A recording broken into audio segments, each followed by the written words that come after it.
اب 2018 کا الیکشن ہے، میں تو وہی کچھ دیکھ رہا ہوں، وہی لوگ آگے پیچھے دائیں بائیں ہوئے ہیں، کچھ ہونے والا نہیں ہے۔ 70 سال سے جو مشق ہو رہی ہے وہی دوبارہ ہونے والی ہے۔ وہ ایک پچھلا وقت تھا تو ایک بدبخت شخص مسلط ہو گیا، تو جب لوگوں نے کہا کہ اس سے جان چھوٹے تو جان چھوٹ گئی، تو پھر اس سے بدترین شخص بیٹھ گیا۔ تو میرے پاس کچھ لوگ آئے کہ آپ کیا کہتے ہیں؟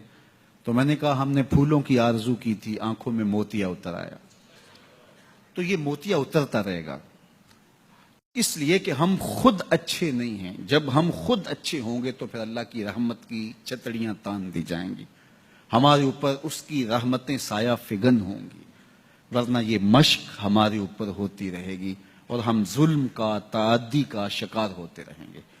اس لیے ہمیں اپنے آپ پر غور کرنا ہوگا کہ ہم کس جگہ کھڑے ہیں، ہمارے رویے کیا ہیں، ہمارا طرز زندگی کیا ہے، ہمارا انداز معاشرت کیا ہے۔ اور اللہ تعالیٰ جل شانہ کی طرف سے ہمارے اوپر یہ عذاب مسلط ہے کہ بدترین حکمران ہمارے اوپر مسلط ہوتے ہیں، ماتحت خائن ہوں اور تمہاری اولادیں نافرمان ہو، یہ نیچے کا عذاب ہے، یہ تمہارے اعمال کی سزا ہے جو تمہیں اس طرح عطا کی جائے گی۔ اور تیسری بات جو ارشاد فرمائی وہ یہ کہ تمہیں تشتت میں مبتلا کر دیا جائے گا، تمہیں تفریق میں مبتلا کر دیا جائے گا، تم باہمی گروہی تقسیم میں مبتلا ہو جاؤ گے، ایک دوسرے کے گلے کاٹو گے، ایک دوسرے کی گردنیں کاٹو گے۔ تو نتیجہ کیا ہوگا کہ سکون، طمانینت، امن جو انسان کی بنیادی ضرورت ہے مفقود ہوگی۔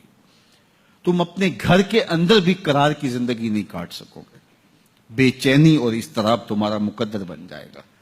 یہ سزا ہے رب سے دوری کی، یہ سزا ہے جو ہے وہ تمہارے اعمال بد کی۔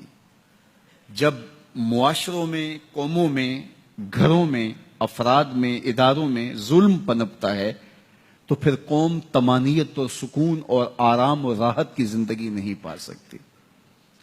آج میں اور آپ اپنے گھروں کے نظم کو دیکھ لیں، اگر ساس کا بس چلے تو وہ اپنی بہو کے ساتھ ظلم، زیادتی اور تعدی کرنے سے گریز نہیں کرتی، اور اگر بہو غالب آ جائے اور شوہر اس کے ہاتھ میں ہو تو وہ اس کے ہاتھوں سے ماں کا استحصال کرواتی ہے۔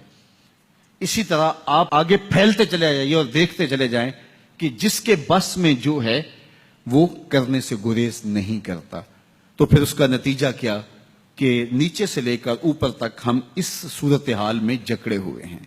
تو آج اگر ہم اس صورتحال سے نکلنا چاہتے ہیں تو ہمیں سچے دل سے اللہ کے حضور توبہ کرنا ہوگی، اپنے گناہوں سے معافی مانگنا ہوگی، اور ظلم اور جبر نچلی سطح سے لے کے اوپر والی سطح تک اس سے اپنے آپ کو محفوظ کرنا ہوگا اور اپنے دامن کو اس سے بچانا ہوگا۔ جب اپنے دامن کو ظلم سے، جور سے، تعدی سے ہم محفوظ کر لیں گے تو پھر اللہ جل شانہ کی رحمتیں ہمارے اوپر نازل ہوں گی، اور وہ ہمیں وہاں سے دے گا جہاں ہمیں گمان بھی نہیں ہوگا۔ رزق کے دروازے بھی کھولے گا، ہمارے لیے خیر کی راہیں بھی کشادہ کر دے گا، اور برکتوں کے قافلے بھی اترنا شروع ہو جائیں گے، وسائل کے دروازے کھول دیے جائیں گے۔